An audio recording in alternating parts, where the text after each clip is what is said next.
Hello and welcome to Green Hamilton filling station on the incredible A59, and this is Las Vegas Fast Facts.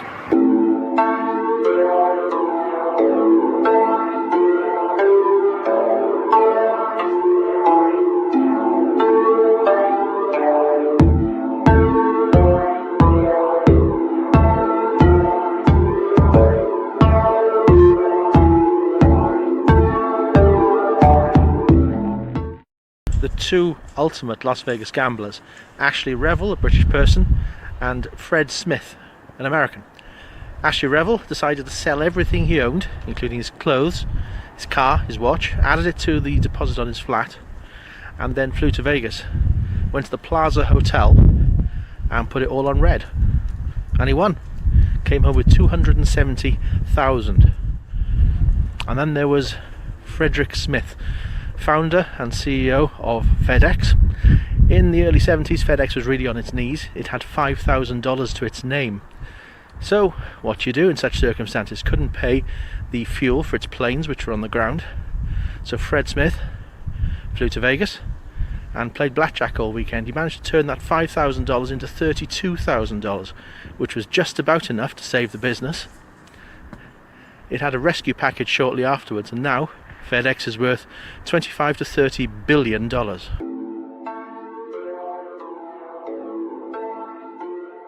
Many celebrities have got married in Las Vegas, including Nicolas Cage, Joan Collins, Michael Jordan, to name but a few. All with mixed results, it has to be said. But one marriage which has endured is Michael Caine, who got married to his wife 47 years ago, and they're still married. There is, however, no truth to the rumour that when the minister asked Michael Caine if he took this woman to be his lawfully wedded wife, he said, "My name is Michael Caine. You was only supposed to blow the blood."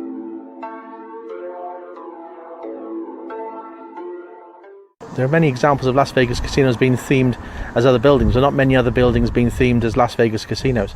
In 1980, 10 members of staff had to be suspended from a hospital in the Las Vegas area for allegedly betting on which patients would die first. It got so bad that one nurse was actually charged with attempted murder for, let's say, easing along the wheels of the casino. The Vdara Hotel in Las Vegas, on the Las Vegas Strip, is a 57-story hotel, and it's quite new. It's about 10 or 15 years old. And the way it was constructed was that it is a concave shape, and the sun points right at it at crucially the wrong time of the day. As a result, it forms a concentrated magnifying glass-like effect, and there are certain spots on the sun deck where people have got seriously burnt by the concentration of the sun's rays. Management have, however, come up with a novel plan to get away with this. They have put some umbrellas up. Well, I hope that no one let anyone else know about this. Keep this pretty secret, if that's okay. There is an airline.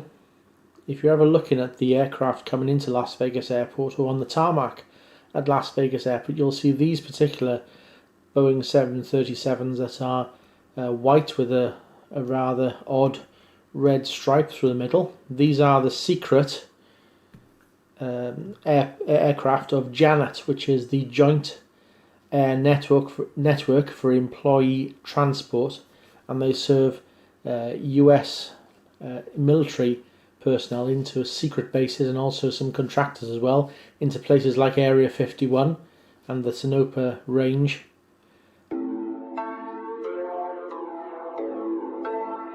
Coke or Pepsi? This was the question that the Luxor Hotel had to ask itself in the early 2000s when it put a McDonald's into its food court. Problem was, the Luxor had an agreement to only serve Pepsi products, whereas McDonald's, the world over, only serves Coke. The solution?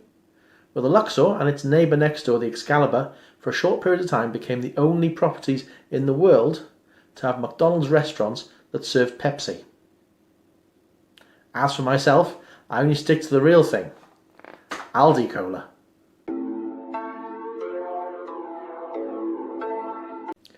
The Hoover Dam just down the road from Las Vegas was completed in 1936, but at a terrible cost. 96 people lost their lives during its construction. One positive, though, that came out of it was the invention of the hard hat. This essentially started when workers, mindful of small falling rocks, started to dip their baseball caps in hot tar. It then hardened and afforded them some protection against the rocks. Sammy Davis Jr. is one of Las Vegas's most popular acts in history, but when he was in his heyday in the 50s, he wasn't allowed to stay on the strip because he was black. It got so bad that once he took a dip at the pool of the Frontier, and the white guests were so outraged, the pool had to be drained. The casino mogul Steve Wynn is on record as saying that the only way to make money in a casino is to buy one. And this was probably borne out by the fact that he borrowed about $650 million when he built the Mirage.